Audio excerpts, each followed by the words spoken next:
Hi, welcome back.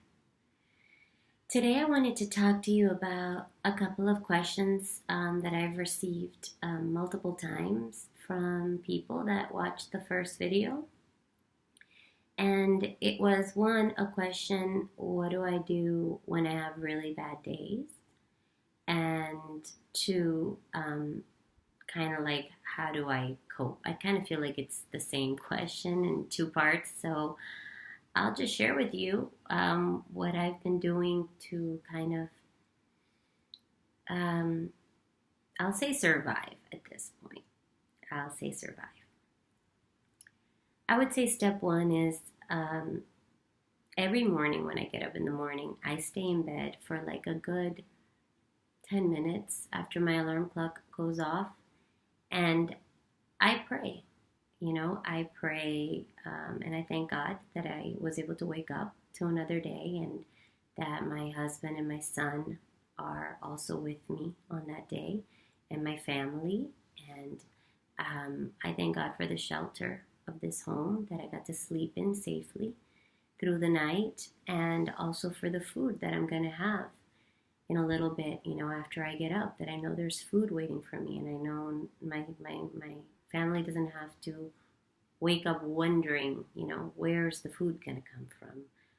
What's going to happen? What's this day going to be like? And that is a huge blessing. And I feel like, if you really sit with it, like if you really sit with it and you become conscious of it, you'll be just, it starts you off on a really full of gratitude, full of gratitude for the ability to have that need met. And then I go downstairs and I usually have fresh lime juice. And I do that because it's very alkaline. It's really good for your body. And I feel like it just really helps clean out my system from all like the old energy, when you're sleeping at night and you just get sluggish and slow. And a lot of times I don't sleep, very well. I have a really hard time sleeping. So the lemon juice really wakes me up and I just drink it pure. And then I have hot water with this honey. It's called Manuka honey, I think. I hope I'm saying that right. And it's from New Zealand and it's got like the craziest vitamins and minerals and I don't even know what. But I'm thinking I'm going to stop eating or drinking honey because this is going to sound crazy, but I saw this documentary about the bees and what's happening to the bees and the bee populations and just how they're disappearing and they're getting decimated because of the way that we're running our agriculture. So I never really understood that, drinking honey was like stealing from bees. Like, I don't know why, obviously, it's their product, but I just always felt like, oh, bees make honey for us. So I might stop doing the honey part, but it does have a lot of health benefits. And I think the thing that really helps me when I drink my water with my honey is I do it outside and I stand barefoot in my garden. I really get my feet in the dirt and I just sit there and I just feel that energy that's everywhere.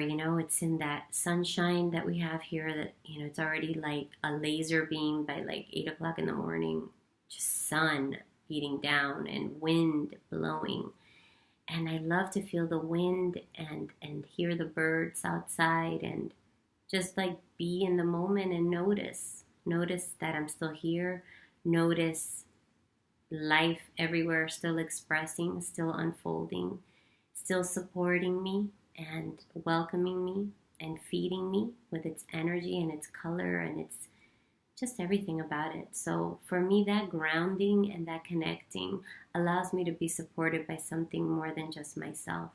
I mean, I'm sure there's very strong people out there that have no belief in a greater power. They may not even believe in nature. They may not believe in, I don't even know. And, hats off to those people. But I don't know how being so small in the face of the size of this planet, let alone this solar system, let alone this ginormous universe that keeps expanding. I don't know how you make it through the day without faith that there's an order and a reason to things, and that order is supporting you all the time. So I really connect with that knowledge, and that is what kind of breathes itself into me, and that is what keeps me moving and interacting and hoping. It's that I feel like I'm being breathed by that energy, and it's everywhere. So that's something that I do. I really connect with life, I guess. And then I sit down and I meditate. I've been meditating for maybe close to 18 years now. But the last couple of years I really deepened it, and I took it a lot more seriously as a path. And I don't know what I would do without meditation. I don't know what I would do without that ability to sit and go someplace very quiet, deep, deep inside myself, and recognize that that is who I am, and that energy, that soul is looking out through, these eyes, and it's living in this body, but ultimately it's not this body and it's not these eyes. It's the subject that's looking out through these eyes, having this human experience. So connecting back to the core of who you are, and really starting to notice your thoughts, starting to notice how they get away from you, starting to notice that you're in a loop with stuff, like I can't stand this person, or I can't believe it's so hot, or, whatever stories we tell ourselves all day, same story. It's the same story. And once you start realizing that you're stuck on a story, you start watching the story that you're making up, and you realize that you're not those stories.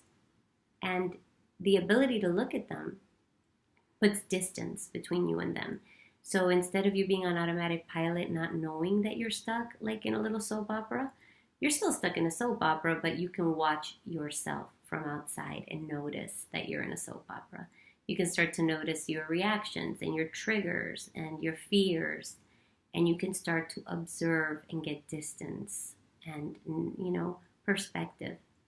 And then a little gap happens. The more you do that, a little tiny space happens, and that little space lets you decide whether you want to make the same choices, whether you want to look at things the same way. It's just this instant little bit of a second that says, do I have to go there? Or do I have a choice? Can I choose a different reaction? Can I choose a different angle? One that serves me better, or one that serves others better? And it happens without trying. It just happens. And pretty soon you have all these invitations to rethink everything, to rethink every reaction that you ever have, to rethink everything you thought was who you were, and you start to really grow in the size and the space of who you are. And that brings so much peace. And that peace sustains you. Even when you're mad, because you'll still be mad. And even when you're sad, because you'll still be sad. And even when you're angry, no matter what, life's still going to keep happening, no matter what. So I would say these things have served me greatly. And when I'm having a bad day, step one is I don't, I fight is what I do. I fight. I don't give into it. No matter how bad, like today was, I woke up very sad today. I was like, oh my God, I feel really sad today. But then I said, get your butt out of this bed, go shower, put on a face, you gotta fake it until you make it, put on your face, put on your makeup, brush your hair, and interact. Go and do it.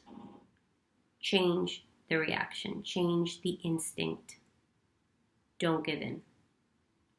So the truth is that every day you've got to be brave and you've got to pick. You've got to pick. You've got to pick it over and over and over. And you've got to notice, what habits do I have that are supporting my life? And what habits do I have that are hurting it? And then you've got to just make the decision to choose the ones that support you, because nobody else can. You know, that's why they write so many books. They keep writing books with the same information. What do you need to do to lose weight? What do you need to do to be happy? What do you need to do to be successful? I think what they all have in common is it takes determination and work. That's it. Put determination and work into whatever you want, and trust me, you'll get somewhere. I don't know if you're going to get exactly where you want to go, but you'll get somewhere. And you'll feel rewarded by the progress that you make every single day. You'll be proud of yourself because you tried. At least you tried. And I know that trying is hard. I know. I know there's days where you're like, what the hell? Like, really? What? But it's just a day. It's just one day. And if life's any example, it will change soon enough. You know, it'll suck until it doesn't. And then you'll be like, wow, this is nice. And that'll be good until it isn't. And that's fine. That's the ride.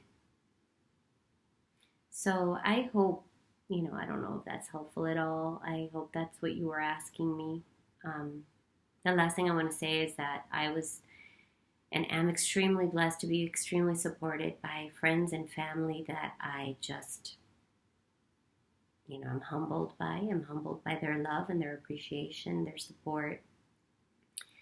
And especially to the people that I didn't know very well who have reached out to me and just been amazing. I want to say thank you, because every time that people have done that, I've realized how amazing people really are, how much love there really is in the world.